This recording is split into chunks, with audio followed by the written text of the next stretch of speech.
Hi folks, so welcome back. So from this video, we will start to cover the small finance bank देखो ठीक है। तो अभी we have already discussed, आप देखो affordable मतलब housing finance companies we have already covered। फिर उसके बाद NBFCs में भी हमने देखे all the MSME lenders देख लो, जो मतलब tier 2 tier 3 tier 4 cities में lending करता है। We have already discussed all the companies from the biggest like Bajaj Finance to the smallest player like आप देखो पैसा लो डिजिटल एमरल्ड फाइनेंस ठीक है। So now we will move on to the small finance bank and उसके बाद और एक बाकी है जो माइक्रो फाइनेंस एनबीएफसी पे फोकस करता है ठीक है। सो ये दो दो दो सेक्टर बाकी है from the financial banking financial space. उसके बाद we will go to the consumer वाले स्पेस में जाएगा। सो अभी अगर देखूँ तो we will start off with discussing two banks in this video ठीक है, जो अच्छा परफॉर्म कर रहे हैं in the small finance bank वाले सेक्टर में।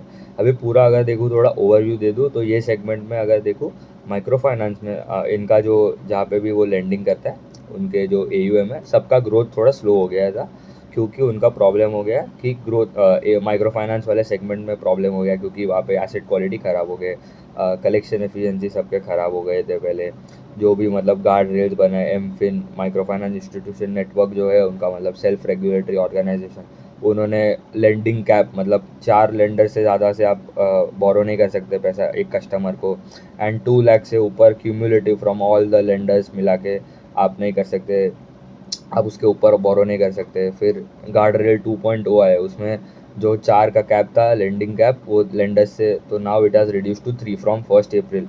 सो इसीलिए उनके सबका अगर देखो एसेट क्वालिटी ख़राब हो गया था, लोन बुक में कोई ग्रोथ नहीं आ रहा है, डिसबर्समेंट श्रंक हो गया सबका। All are now going into secured वाले सेगमेंट में सब companies, so all the small finance bank FY 26 में यू विल सी दैट सबका मार्जिन कम हो जाएगा, क्योंकि वो सब सिक्योर्ड वाले सेगमेंट में जा रहे हैं। एंड क्योंकि अनसिक्योर्ड वाला जो माइक्रो फाइनेंस है वहाँ पे ऑलरेडी प्रॉब्लम है, तो वो डिग्रो कर रहे हैं and now all are focusing on the secured वाले सेगमेंट। तो मार्जिन सबके कंप्रेस होने वाले हैं इन FY 26।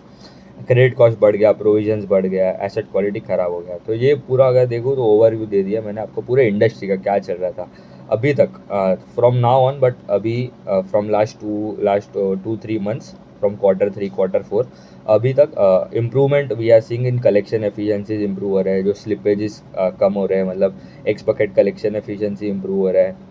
तो ये सब पॉजिटिव साइन है फॉर दिस सेक्टर। तो अभी ऑलरेडी अगर देखूँ तो एसेट क्वालिटी के टर्म्स में अगर देखूँ तो cycle has बॉटम्ड out for the micro finance वाले सेगमेंट में, बट अभी भी ग्रोथ में थोड़ा प्रॉब्लम आ रहा है। तो हमें तो चाहिए ग्रोथ भी चाहिए एंड एसेट क्वालिटी भी अच्छा चाहिए, मतलब it should recover very well ठीक है। तो two companies which are looking interesting in this space from the small finance bank, देखो दूसरे सब भी कंपनीज है।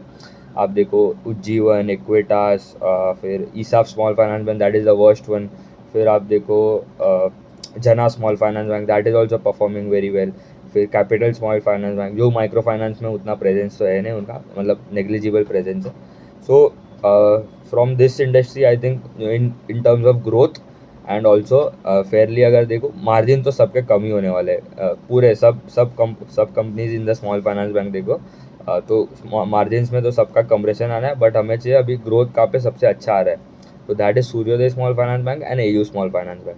सो we will start off with Suryoday small finance bank. अभी इनके ब्रांचेज अगर देखूँ currently it is around 710 branches के आसपास है, एंड 695 के आसपास थे FY 24 के एंड तक, तो 15 ब्रांच ऐड की है इन FY 25। एयूएम का साइज कितना है 10,000 करोड़, एंड एयूएम ग्रोथ आया कितना 19%। अभी अगर मैं थोड़ा पीछे भी जाऊँ Q1 Q4 of FY 24 Q1, तब तक उनका Q2 में भी दे ग्रू बाय 30% 40%। तो पहले उनका गाइडेंस भी था कि भाई वी विल ग्रो 40-45% के आराम से ग्रोथ आएगा इन द एयूएम नंबर।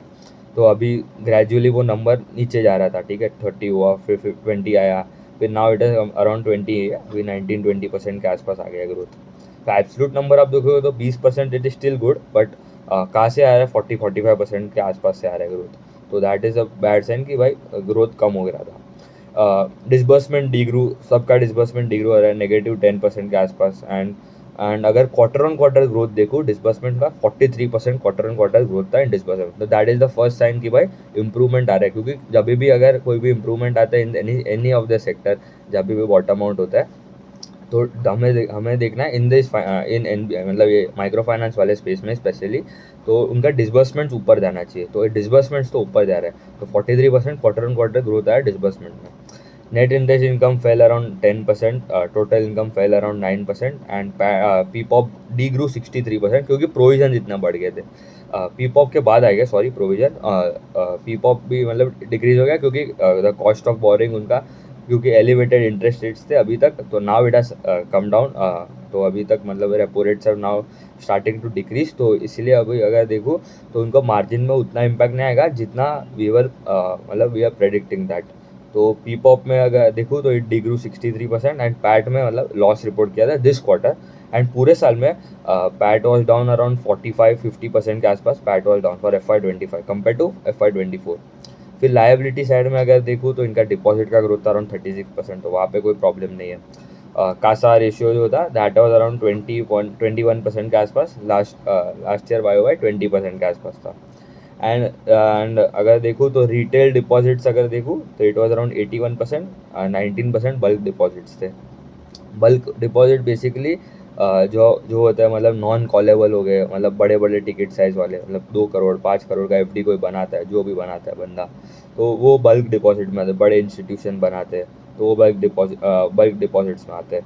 तो रिटेल वाला है अराउंड 81, तो मतलब जितना ज़्यादा रिटेल वाला होगा उतना अच्छा है, क्योंकि बल्क वाले में हमको कॉस्ट ऑफ डिपॉजिट जो होता है बैंक्स के लिए it would be usually higher, क्योंकि वो नॉन कॉलेबल होता है, एंड रिटेल में उतना नहीं होता क्योंकि दैट आर कॉलेबल ऑल्सो, मतलब कभी भी निकाल सकते हैं FD का पैसा।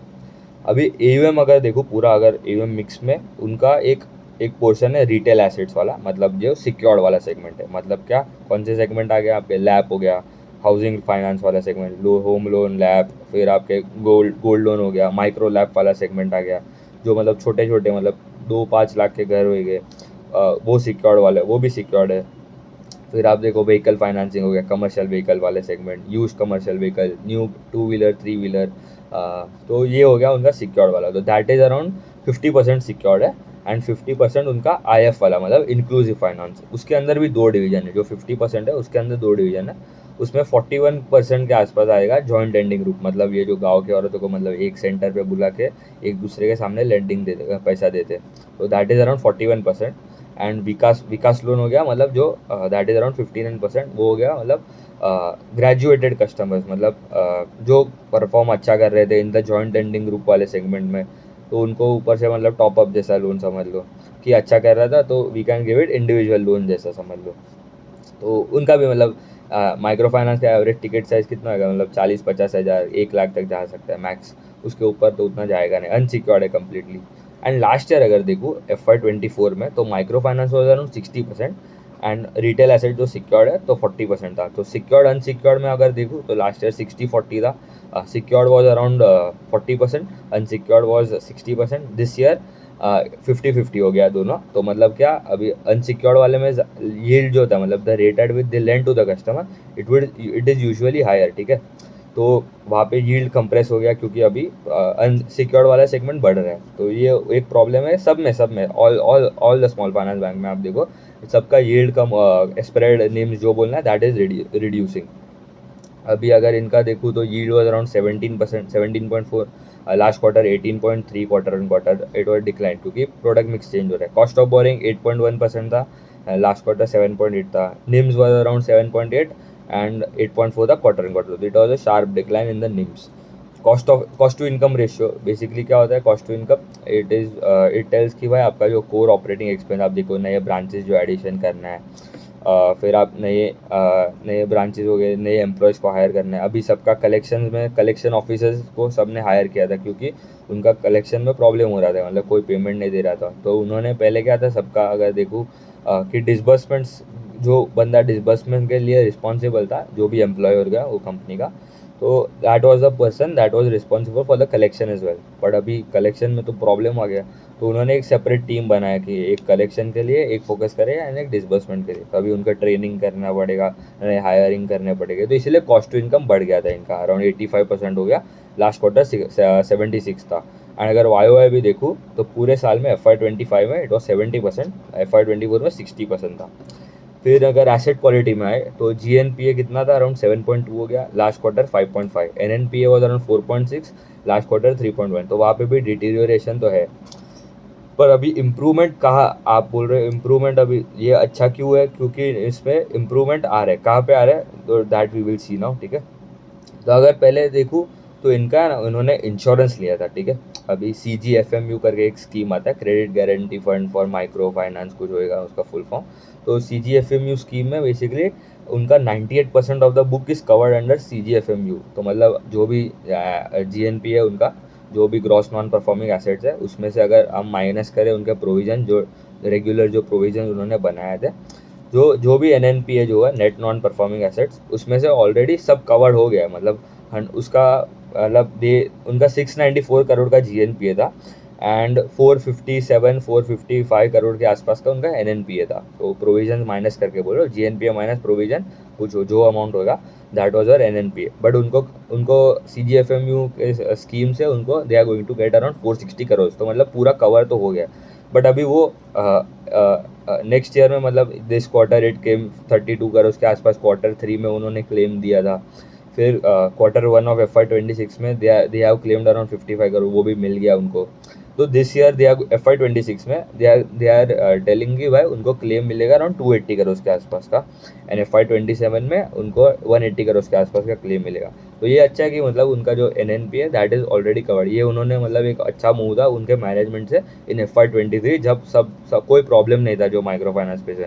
अभी अगर मैं देखूँ दूसरे अगर कंपनीज का मैं देख रहा हूँ, उनका दे आर अभी अभी अभी अप्लाई कर रहे हैं फॉर द इंश्योरेंस वाले स्कीम। मतलब अभी they are now registering for insurance, जो CGFMU स्कीम है, जो मतलब अभी नेक्स्ट साइकिल में उनको काम आ सकता है। तो ये अच्छा था कि इनका कवर्ड है, तो इतना मतलब प्रॉब्लम तो है, ठीक है, बट उनको उतना प्रॉब्लम नहीं है compare to other banks, other small finance banks. फिर उनका PAR 30 का नंबर फॉर माइक्रो फाइनेंस, थोड़ा अगर देखूँ तो इट इज़ स्टेबलाइजिंग अभी। तो अभी अगर देखूँ तो फॉर स्पेसिफिकली इंक्लूसिव फाइनेंस उनका जो है, तो PAR 30 इज़ बेसिकली ऐसे कस्टमर जिसके एटलीस्ट 30 डेज पास हो गए from the date of EMI, but अभी तक उन्होंने पे नहीं किया है वो EMI। तो that was at around 4.8%, last quarter 4.6 था। तो डिटेरियोरेट तो हो रहा है, बट दो मतलब अभी थोड़ा स्टेबलाइज होने को स्टार्ट हो रहा है। एक्स बकेट कलेक्शन एफिशिएंसी जो होता है, मतलब क्या, जो कस्टमर्स टाइम टाइम पे कर रहे हैं अभी तक, वो कितने हैं, ठीक है। तो मतलब अराउंड उनका एक्स बकेट कलेक्शन एफिशिएंसी देखो तो it was at around 98.7 for April, and for March में इट वाज अराउंड 97.9, तो इम्प्रूव हो रहा है। फिर वह कलेक्शन एफिशिएंसी अगर देखूँ 1 EMI वाला, मतलब क्या, जो भी ओवरड्यू मतलब अरियर्स वाले पेमेंट्स, जो पहले के जो पिछले मंथ के पेमेंट्स बाकी हो गए, वो काउंट नहीं कर रहा हूँ। तो अगर वो देखूँ तो कर्नाटका में मतलब अभी जो प्रॉब्लम हो गया था, क्योंकि कर्नाटका तमिलनाडु वहाँ पे मतलब जो ऑर्डिनेंस बिल जो पास हुआ है, तो इसलिए उनको थोड़ा इम्पैक्ट हुआ है वहाँ पे। तो इट इज़ नाउ अराउंड, जो डिप हुआ था स्लाइटली अराउंड 88% के आसपास हो गया था, लास्ट क्वार्टर 89-91% के आसपास था। तो वहाँ पे थोड़ा प्रॉब्लम है, but it is now stabilising. And उनका FY26 के लिए गाइडेंस क्या है, ठीक है, वो देख लेते हैं। तो दैट वाज वेरी पॉजिटिव। तो AUM का ग्रोथ का गाइडेंस कितना है, 30-35% का AUM ग्रोथ मारेगा, ठीक है। अभी कोई भी स्मॉल फाइनेंस बैंक में अगर देखो, मतलब जितने small finance bank I have tracked, आप देख लो सूर्योदय is targeting 30-35 which is highest. मतलब एक ही कंपनी है जो 30% प्लस टारगेट कर रहा है फॉर FY26। दूसरे सब आप देखो, इक्विटास ने कोई गाइडेंस नहीं दिया, उज्जीवन ने बोला Q1 में गाइडेंस देगा, जना small finance bank is targeting around 20% growth, capital small finance bank जिसका तो मतलब माइक्रो फाइनेंस में तो कुछ है ही नहीं पोर्शन, ठीक है, they are just targeting 20%। But अभी आप उनका तो पूरा मतलब उनको उतना प्रॉब्लम नहीं हुआ है by the this crisis in the micro finance, then too उसका उतना ग्रोथ आ नहीं रहा है, मतलब 20% के आसपास ही ग्रोथ आ रहा है for FY26 they have guided. फिर आप देख लो AU स्मॉल फाइनेंस का अच्छा है, अराउंड 25% के आसपास का ग्रोथ गाइडेंस दिया। तो एंड उत्कर्ष ने भी कोई गाइडेंस नहीं है, दे हैव टोल्ड दैट वो Q1 में देगा। तो ओनली बैंक जो स्मॉल फाइनेंस बैंक देखो तो 30% प्लस ग्रोथ टारगेट कर रहा है for FY26 is Suryoday small finance bank. Deposit का growth rate they are targeting कि 40-45% डिपॉजिट्स आएगा उनके बैंक में। तो ये भी अच्छा ग्रोथ है कि मतलब जितना अच्छा है ना, जितना ज़्यादा डिपॉजिट आएगा, जो लो कॉस्ट डिपॉजिट्स है, उतना ज़्यादा लेंडिंग कर पाएंगे। फिर AUM मिक्स में दे आर टारगेटिंग जो अभी 50-50 जो ये सिक्योर्ड अनसिक्योर्ड का मिक्स है, वो बोल रहे हैं सिक्योर्ड वाला 55 हो जाएगा, अनसिक्योर्ड वाला 45 हो जाएगा। तो अभी फिर से अगर देखूँ तो सिक्योर्ड वाला और ज़्यादा हो रहा है, तो मतलब क्या, निम्स में और थोड़ा कंप्रेशन आ सकता है आगे जाके। तो ये तो सब में हो रहा है, ठीक है, सब स्मॉल फाइनेंस बैंक में हो रहा है, माइक्रो फाइनेंस एनबीएफसी में भी सब में हो रहा है। एसेट क्वालिटी में अगर देखूँ तो they are targeting GNPA of less than 5%, अभी कितना है 7% के आसपास। एनएनपीए ऑफ लेस देन 3%, अभी कितना है 4.6-4.7% के आसपास। तो ये भी अच्छा है कि एसेट क्वालिटी भी आगे जाके इम्प्रूव होएगा। फिर R O and R O E का नंबर भी अगर देखो FY25 का पूरा, it was around, R O E was around 6%, R O A around 0.91% के आसपास था। वो बोल रहे कि इट विल डबल, ठीक है, R O E will double to around 11-12% and R O A too भी अराउंड 1.5-1.6%। तो ये भी अच्छा है, आर ओ ई का नंबर भी ऊपर जाएगा। एंड उन्होंने बोला निम्स में थोड़ा हिट आएगा एज सिक्योर्ड वाला मिक्स ऊपर जा रहा है, बट अभी सब में हिट आ रहा है, ठीक है। तो अभी we can not blame anyone, क्योंकि सिक्योर्ड वाले में सब जा रहे हैं, बट अभी we have to take the highest growing company as well, ठीक है। हमें तो चाहिए था, बट ग्रोथ भी चाहिए और मार्जिन भी इम्प्रूवमेंट चाहिए था, but we are still getting, खाली ग्रोथ ही मिल रहा है, इसमें मार्जिन उतना थोड़ा इम्पैक्ट होएगा, सब में हो रहा है मार्जिन तो, बट ग्रोथ इनका सबसे अच्छा है इन द स्मॉल फाइनेंस बैंक वाला सेगमेंट। ये वीडियो बहुत बड़ा बन गया, तो I will cover AU small finance bank in the next video, ठीक है। ठीक है, थैंक यू।